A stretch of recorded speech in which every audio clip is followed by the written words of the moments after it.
Praise the Lord friends.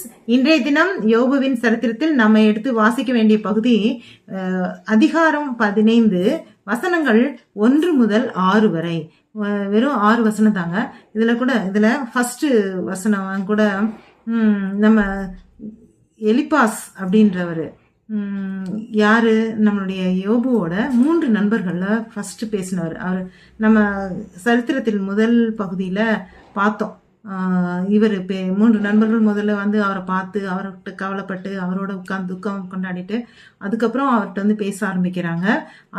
அவங்கள அந்த 3 நண்பர்கள்ல முதலாக பேசினவர் எலிபாஸ். அவர் தான் திரும்ப சொல்றாரு, இந்த யோபு நிறைய பேசிட்டார், நிறைய சொன்னாரு. நீ எங்களுக்கு என்னை ரொம்ப இது பண்றீங்க, இம்போஸ் பண்ணி நீங்க கஷ்டப்படுத்துறீங்க, எல்லாரும் நானே ரொம்ப முதல்ல கஷ்டத்துல இருக்கேன், நீங்க ஒரு நண்பர்களா இருந்து நீங்க என்னை இது அப்படின்ற மாதிரி நிறைய பேசும்போது, அது போக கர்த்தர்ட்டையும் தன்னை பத்தி ஆதங்கத்தை வெளிப்படுத்துறாரு. நான் எதுக்கு பிறந்தேன் அப்படின்ற மாதிரிலாம் சொல்லி நிறைய விஷயங்கள் பேசுறாரு. அப்ப எலிபாஸ் சொல்றாரு, நீ உன்னுடைய வார்த்தைகளை அவர் யோபுவோட விஷயங்களுக்கு அடுத்து இந்த அதிகாரத்தோட முதல் பகுதியில யோபுட்ட சொல்றாரு, நீ உன்னுடைய கஷ்டங்களை நீ சொல்ற புரியுது, இருந்தாலும் உன்னுடைய வாயின் வார்த்தை பொதுவா நீதிமான், அதாவது ஞானவான், அவங்க அவங்களோட வார்த்தைகள்ல ஒரு நியாயம் இருக்கும். அந்த நியாயம் காற்று போல இருக்கும். காற்றுன்றது இல்லாம நம்ம வாழ முடியாது.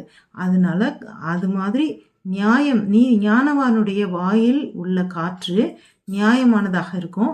அப்படிதான் நீ இருந்த முந்தி.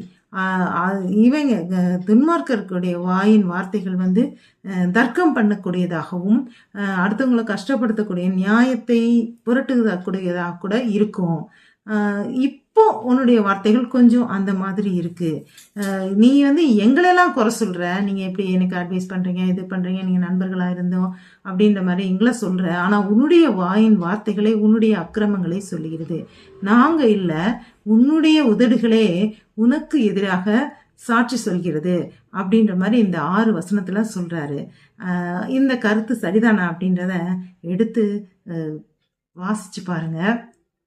நாளை சந்திப்போம். அல்லேலூயா.